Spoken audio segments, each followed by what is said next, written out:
రఘునందన్ రావు గారు, ముందు మీ పాఠాలు మీ బీజేపీ పార్టీకి నేర్పని కోరుతా ఉన్నా.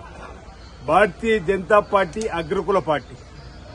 తెలంగాణ 42% బీసీలకు రిజర్వేషన్ కల్పించాలని చెప్పని చట్టం చేసి కేంద్రానికి పంపిస్తే అక్కడ షెడ్యూల్ 9లో చేర్చే ప్రయత్నం చేయకుండా మీ ఎంపీలు ఈరోజు మా కాంగ్రెస్ పార్టీ గురించి మాట్లాడుతూ నీతులు చెప్తారా అంటున్నా. బీసీ వ్యతిరేక పార్టీగా ఈరోజు బీజేపీ ముద్ర వేసుకున్నది.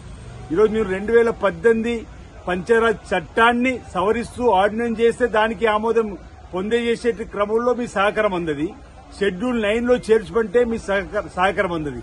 ముందుగా మీ నరేంద్ర మోడీ గారితో మాట్లాడి ఈరోజు ఈ బీసీ బిల్లుకు ఆమోదం పొందేలా ఈరోజు షెడ్యూల్ 9లో చేర్చే విధంగా మీరు ప్రయత్నం చేయాలని చెప్పండి. ఈ సందర్భంగా బీసీలపై కపట ప్రేమ మానుకోమంటున్నాం. బీసీలపై మొసలి కన్నురు మీద మార్చమంటున్నాం. మీది అగ్రకుల అహంకారంగా ఉన్నటువంటి విధంగా మాట్లాడేటువంటి మాటలు సరిగాదని మాట చెప్తున్నాం. ఈరోజు సామాజిక న్యాయం కాంగ్రెస్ పార్టీలో ఉంది. మా తెలంగాణ కాంగ్రెస్ పార్టీ అధ్యక్షుడు బీసీ బిడ్డ మహేష్ కుమార్ గౌడ్ గారు ఉన్నారు. మీ బీజేపీకి తెలంగాణకి ఎవరు అధ్యక్షుడు ఒకసారి ఆలోచన చేయండి. ఈరోజు మైనార్టీ అయినటువంటి మన్మోహన్ సింగ్ గారిని 10 సంవత్సరాలు కాంగ్రెస్ పార్టీ దేశానికి ప్రధానమంత్రి చేసినటువంటి సందర్భం ఈరోజు కాంగ్రెస్ పార్టీతో సాధ్యం. బీసీల అభ్యున్నతి కోసం మా రాహుల్ గాంధీ గారు భారత్ జోడోలో ఏదైతే నిర్ణయం తీసుకున్నాడో దానికి అనుగుణంగా స్వతహాగా బీసీ బిడ్డ కాకున్నప్పటికీ రేవంత్ రెడ్డి గారు ఈ రోజు బీసీల కులగాన్ని జరిపి 56% ఉందని తేలిన తర్వాత 42% రాజకీయ, విద్య, ఉద్యోగాల్లో స్థానిక సంస్థల్లో ఈ రోజు ముందుకు పోవడం కోసం ప్రయత్నం చేస్తుంటే మీరు సహకరించాల్సింది పోయి ఈ రోజు మమ్మల్ని విమర్శించడం మానుకోవాల్సింది కోరుతా ఉన్నా. ఇప్పటికీ మీకు చిత్తశుద్ది ఉంటే మా చిత్తశుద్దిని మీరు శంకించాల్సిన అవసరం లేదు. భారతీయ జనతా పార్టీ కులగాన్ని జరిపినాం. రాష్ట్ర శాసనసభలో 42% విద్య, ఉద్యోగాలతో పాటు రాజకీయంగా స్థానిక సంస్థలు ఇవ్వాలని చెప్పని బిల్లును ఆమోదింపజేసి మీ కేంద్రానికి పంపించినాం. మీ చిత్తశుద్ది నిరూపించుకోవాల్సిన అవసరం ఉంది. శాసనసభలో ఎమ్మెల్యేలేమో బీసీ బిల్లుకు మద్దతు అంటారు. ఇక్కడేమో మీ ఎంపీలు బీసీ బిల్లుకు మద్దతు ఇవ్వరు. 8 మంది ఎంపీలు తెలంగాణ నుంచి గెలిచినట్టు వేరు ఎందుకు మీరు నోరు మెదుపుతలేరు?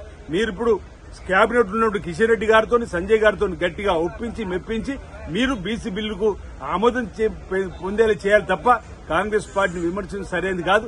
సామాజిక న్యాయం ఎక్కడైనా ఉందంటే, అంతర్గత ప్రజాస్వామ్యం ఇక్కడ ఉందంటే కాంగ్రెస్ పార్టీలో ఉంది. రేపు భవిష్యత్తులో కూడా కాంగ్రెస్ పార్టీతో సాధ్యం.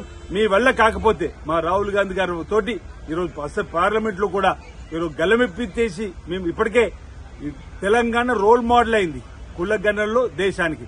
2022లో రాజ్నాథ్ సింగ్ గారు అప్పటి మంత్రి హోదాలో సుప్రీంకోర్టు మీ కులగణన వ్యతిరేకమన్నారు. కానీ ఈరోజు మీ కులగణన జరిపిన తర్వాత మీరు దిగివచ్చి జనాభా లెక్కలతోని కులగణన జరపడానికి ముందుకు వచ్చిరంటేనే ఇది కాంగ్రెస్ పార్టీ విజయం, రాహుల్ గాంధీ గారి విజయం, తెలంగాణ రోడ్ మోడల్ రేవంత్ రెడ్డి గారి విజయంగా మేము భావిస్తా ఉన్నాం. రాబో రోజుల్లో 42%తో స్థానిక సంస్థల ఎన్నికల్లో ముందుకు పోవడానికి కోసం మా ప్రభుత్వం సిద్ధంగా ఉందని ఈ సందర్భంగా తెలియజేస్తా ఉన్నాను. Subscribe us and press the bell icon for more interesting updates.